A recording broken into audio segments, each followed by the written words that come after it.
चलिए स्टार्ट किया जाए। क्या पढ़े थे पिछले क्लास में? राष्ट्रपति चुनाव 2022 ये पढ़ा था ना, राष्ट्रपति चुनाव 2022। और कल का जो क्लास हुआ था वो हुआ था राष्ट्रपति चुनाव 2022 में कौन कौन उम्मीदवार घोषित हुए हैं। नहीं, जिसमें हम लोग पढ़े थे राष्ट्रपति के लिए कौन कौन उम्मीदवार बने हैं? द्रौपदी मुर्मू और यशवंत सिन्हा। नहीं, राष्ट्रपति उम्मीदवार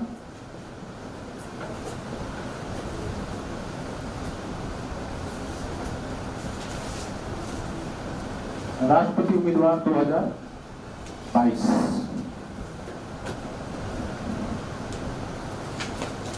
कौन कौन है? द्रौपदी मुर्मू,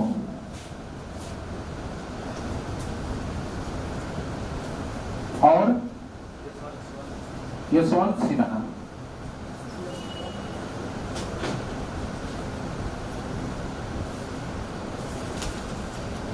द्रौपदी मुर्मू और यशवंत सिन्हा, ये दो उम्मीदवार हैं राष्ट्रपति चुनाव 2022 में। द्रौपदी मुर्मू सत्ता पक्ष के उम्मीदवार है। नहीं, सत्ता पक्ष के उम्मीदवार कौन है? सत्ता पक्ष के उम्मीदवार हैं। जबकि यशवंत सिन्हा विपक्ष के उम्मीदवार हैं।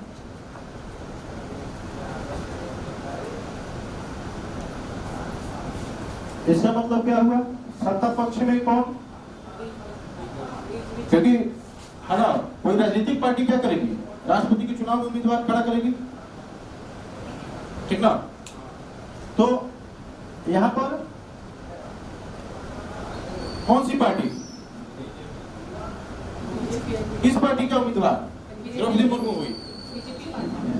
भारतीय जनता पार्टी के नेतृत्व वाली एनडीए है ना, यानी नेशनल डेमोक्रेटिक अलायंस, हिंदी में क्या होगा? राष्ट्रीय जनतांत्रिक गठबंधन की उम्मीदवार है। कौन?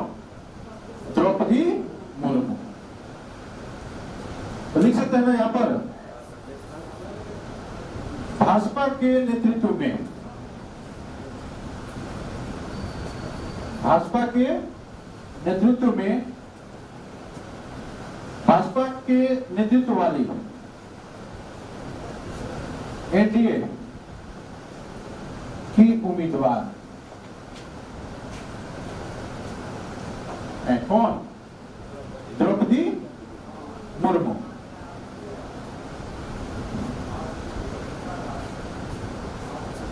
एनडीए का फुल फॉर्म क्या हुआ? National democratic alliance. हिंदी में क्या लिखेंगे? नेशनल का हिंदी क्या हो जाएगा? राष्ट्रीय जनतांत्रिक गठबंधन। जिसका नेतृत्व कौन कर रहा है? जिसका नेतृत्व एनडीए का नेतृत्व कौन पार्टी करती है? भारतीय जनता पार्टी, भाजपा। भाजपा के नेतृत्व वाली एनडीए की उम्मीदवार है कौन? द्रौपदी मुर्मू। जबकि यहां पर कौन कौन सी पार्टियां आ जाएगी विपक्ष में? कांग्रेस, तृणमूल कांग्रेस, तृणमूल कांग्रेस, राष्ट्रीय जनता दल, राष्ट्रीय जनता दल नहीं, हाँ, समाजवादी पार्टी और भी बहुत सारी पार्टियां जो विपक्ष में है। इसको आदि लिख सकते हैं, और भी पार्टी है, आदि के उम्मीदवार है। कौन हुए?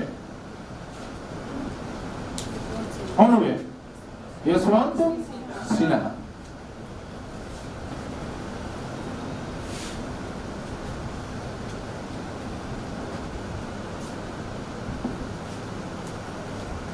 क्लियर हुआ यहां तक? अब यहां पर बात करेंगे हम लोग कि द्रौपदी मुर्मू का जन्म कब हुआ था और कहां की रहने वाली, ठीक ना? तो इसको हम लोग क्या करेंगे, मिटाएंगे, और दोनों लोगों के कुछ करियर है ना, दोनों लोगों के जीवन से संबंधित कुछ बातें क्या करेंगे हम यहाँ पर करेंगे। तो मिटाते हैं इसको।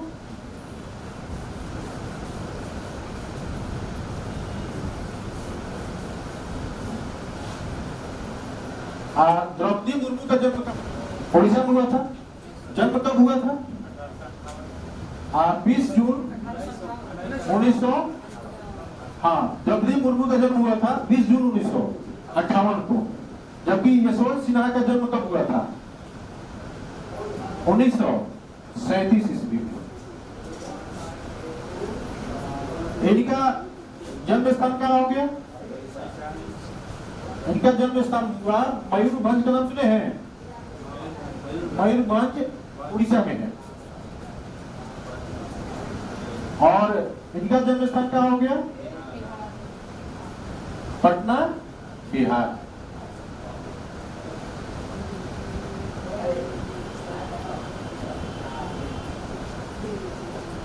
यानी द्रौपदी मुर्मू कहाँ के रहने वाली? उड़ीसा की। और यशवंत सिन्हा कहाँ के रहने वाले? बिहार के, ठीक ना?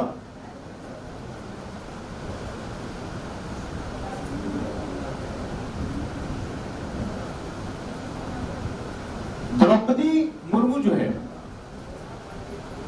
ये अपनी राजनीतिक करियर की शुरुआत करती है 1997 से। कब से?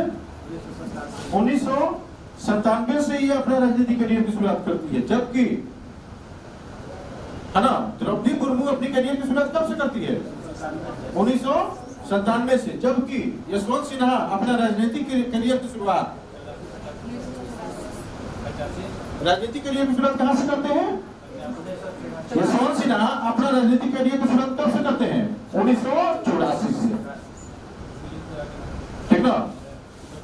यानी इसका मतलब यह है कि ये इनका राजनीतिक करियर की शुरुआत कब से होती है? 1997 से। इनकी कब से शुरुआत होती है? 1984 से। तो यहां पर लिखेंगे नेक्स्ट पॉइंट, राजनीतिक करियर की शुरुआत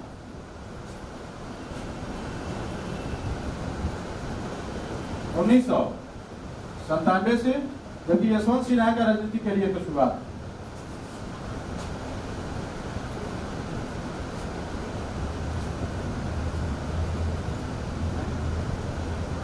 1984 से।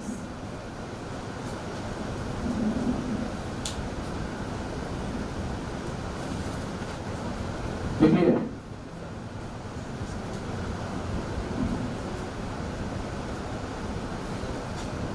यशवंत सिन्हा अपना राजनीतिक करियर शुरू करने से पहले ये क्या थे? तो हम लोग जानते हैं, कल के क्लास में डिस्कस हुआ था इसके बारे में। नहीं, कल के बारे में मौखिक डिस्कस हुआ था, आज हम लोग लिखित रूप में देख रहे हैं। तो कल हम लोग पढ़े थे कि 1937 ईस्वी में इनका क्या हुआ? जन्म हुआ, और ये पटना में क्या करते हैं? स्टडी करते हैं और राजनीतिक शास्त्र से स्नातकोत्तर की उपाधि प्राप्त करते हैं। यानी ये क्या करते हैं? हाँ, एमए का पढ़ाई कब पूरा करते हैं? स्नातकोत्तर का 1958 ईस्वी में। और पटना यूनिवर्सिटी में प्रोफेसर के रूप में कार्य करते हैं। कौन? यशवंत सिन्हा। और 1960 ईस्वी में इनका चयन भारतीय प्रशासनिक सेवा में हो जाता है। यानी ये क्या बन जाते हैं? आईएएस अधिकारी बन जाते हैं। और 1960 से लेकर 1984 तक ये किस रूप में कार्य करते हैं? आईएएस अधिकारी के रूप में कार्य करते हैं, भारतीय प्रशासनिक सेवा के रूप में कार्य करते हैं, भारतीय प्रशासनिक सेवा अधिकारी के रूप में कार्य करते हैं, जिसमें डीएम भी रहते हैं।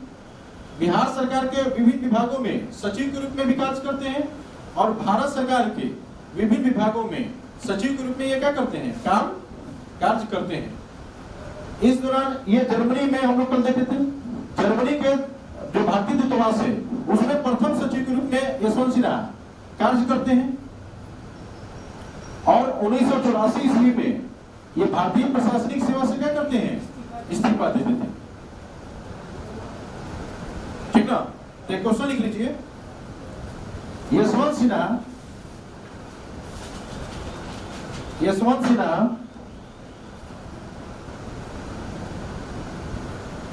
भारतीय प्रशासनिक सेवा पोस्ट में लिख लेंगे IAS, इंडियन एडमिनिस्ट्रेटिव सर्विस। भारतीय प्रशासनिक सेवा पोस्ट में लिख लेंगे IAS। यशवंत सिन्हा भारतीय प्रशासनिक अधिकारी के रूप में कब से कब तक कार्य करते हैं, कब से कब तक कार्य करते हैं। IAS अधिकारी के रूप में कब से कब तक कार्य किए, कब से कब तक कार्य किए, तो क्या आंसर करेंगे, 1960 से 1984 ईस्वी तक। कितने वर्षों तक, 24 वर्षों तक इन्होंने IAS अधिकारी के रूप में कार्य किया। और इसके बाद ये क्या करते हैं, IAS के अधिकारी के पद से इस्तीफा दे देते हैं और भारतीय जनता पार्टी से क्या हो जाते हैं, जुड़ जाते हैं और राज्यसभा के सांसद बनते हैं।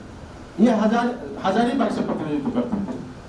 कहां से, हजारीबाग से, ठीक ना, हजारीबाग निर्वाचन क्षेत्र से ये प्रतिनिधित्व करते हैं। हालांकि ये ध्यान पर रखेंगे, लिखने की कोई जरूरत नहीं। इसके बाद ये चंद्रशेखर सरकार में, नेक्स्ट क्वेश्चन लिखिए, यशवंत सिन्हा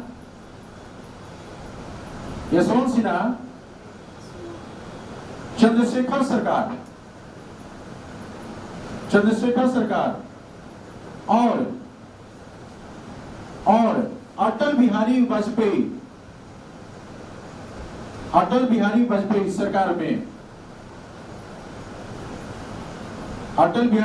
सरकार में वित्त मंत्री और विदेश मंत्री के रूप में कार्य करते हैं।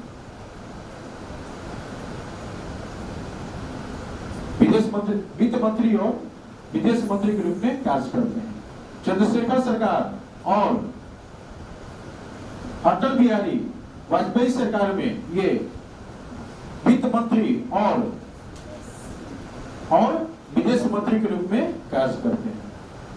चंद्रशेखर सरकार कब, 1990-91 में, है ना, 21 जून 1991 तक ये चंद्रशेखर सरकार थी। यानी कौन प्रधानमंत्री थे, चंद्रशेखर प्रधानमंत्री थे नहीं।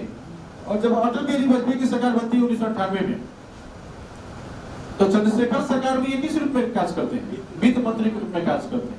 ठीक ना, चंद्रशेखर सरकार में किस रूप में कार्य करते हैं, किस मंत्री के रूप में, वित्त मंत्री के रूप में कार्य करते हैं। और जब अटल बिहारी वाजपेयी की सरकार बनती है, जब प्रधानमंत्री कौन बनते हैं, अटल बिहारी वाजपेयी, तो उसमें ये वित्त मंत्री भी रहते हैं और बाद में विदेश मंत्री भी, यानी 1998 से लेकर 2004 तक।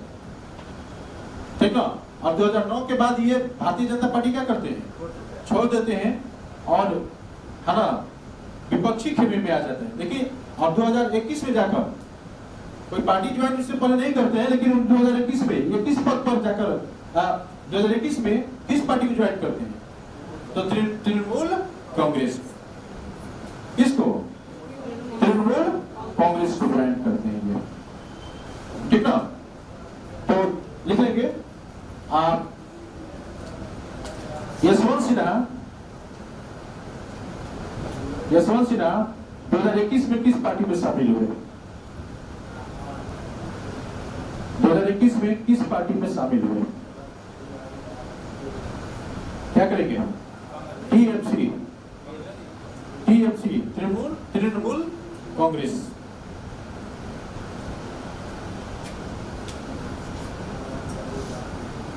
तृणमूल कांग्रेस पार्टी में, तृणमूल कांग्रेस में ये शामिल है, टीएमसी। अब हम लोग किसका बात करेंगे? द्रौपदी मुर्मू का, ठीक ना? 90 से 21 तक सर किसी पार्टी में डॉक्टर चंद्रशेखर सरकार में ये वित्त मंत्री बने थे, उसी के बाद वो छोड़ दिए थे। अटल बिहारी वाजपेयी की सरकार में ये क्या रहे? वित्त मंत्री और विदेश मंत्री रहे, ठीक ना? यहाँ पर हम लोग बात कर रहे हैं द्रौपदी मुर्मू का, तो इससे संबंधित क्वेश्चन लिखेंगे। द्रौपदी मुर्मू जो है ना, उड़ीसा सरकार में सिंचाई विभाग और बिजली विभाग में कार्यरत थी। उसके बाद ये शिक्षिका बनी और 1997 ईस्वी से अपना राजनीतिक करियर की क्या करती है, ये शुरुआत करती है। किस रूप में? तो जिला परिषद का चुनाव जीतकर। एक क्वेश्चन लिख लीजिए। द्रौपदी मुर्मू अपनी राजनीतिक करियर की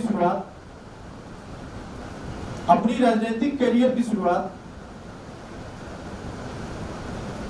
द्रौपदी मुर्मू अपनी राजनीतिक करियर की शुरुआत जिला परिषद की चुनाव जीतकर करती हैं। जिला परिषद की चुनाव जीतकर करती हैं। जिला परिषद की चुनाव जीतकर करती हैं, यानी किस रूप में राजनीति में भाग लिया? जिला परिषद के रूप में। नहीं, यहाँ पर अगर राजनीतिक करियर की बात करें तो ये पहले क्या बनी? जिला परिषद के सदस्य बनी। उसके बाद ये क्या बनी? विधायक बनी। और विधायक के बाद क्या बनी? मंत्री बनी। और मंत्री के बाद क्या बनी? ये राज्यपाल।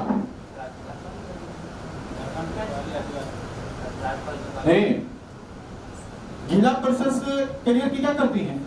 शुरुआत करती हैं 1997 से, और 2000 से लेकर 2000 में ये क्या बनती है? विधायक बनती है। और 2000 से 2004 के बीच में जो उड़ीसा में बीजू जनता दल और कौन सा भाजपा का जो गठबंधन सरकार है उसमें वो मंत्री बनती है।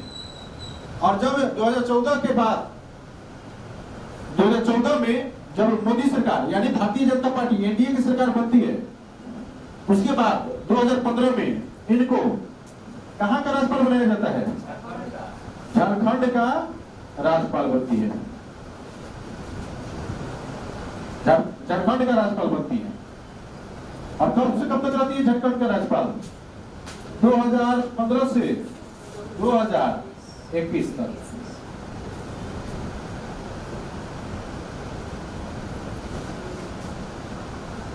देख लीजिए।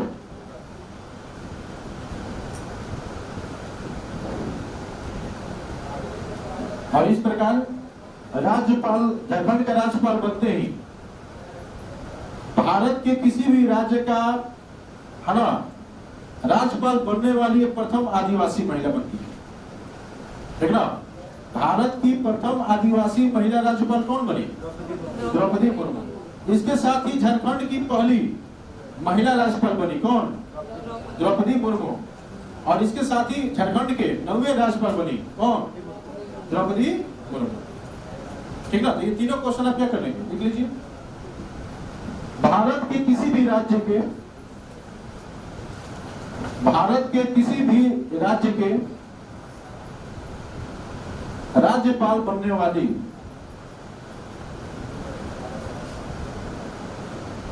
भारत के किसी भी राज्य के राज्यपाल बनने वाली प्रथम आदिवासी महिला कौन थी? प्रथम आदिवासी महिला कौन थी? क्या से करेंगे? द्रौपदी मुर्मू। हाँ, प्रथम महिला राज्यपाल सरोजिनी नायडू। और प्रथम आदिवासी महिला राज्यपाल पूछे तो क्या आंसर करेंगे? द्रौपदी मुर्मू। ठीक है, नेक्स्ट क्वेश्चन लिखेंगे, झारखंड के प्रथम महिला राज्यपाल कौन बनी? झारखंड के प्रथम महिला राज्यपाल कौन थी? झारखंड के प्रथम महिला राज्यपाल क्या से करेंगे? द्रौपदी मुर्मू। द्रौपदी मुर्मू। नेक्स्ट क्वेश्चन, झारखंड के 9वें राज्यपाल, झारखंड के 9वें राज्यपाल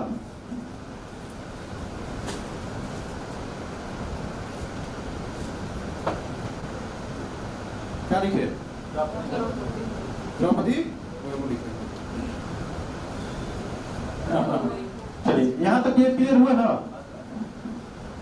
ये तीनों क्वेश्चन ध्यान रखेंगे, इंपॉर्टेंट होगा। अभी वर्तमान भारत के राष्ट्रपति कौन है? रामनाथ कोविंद।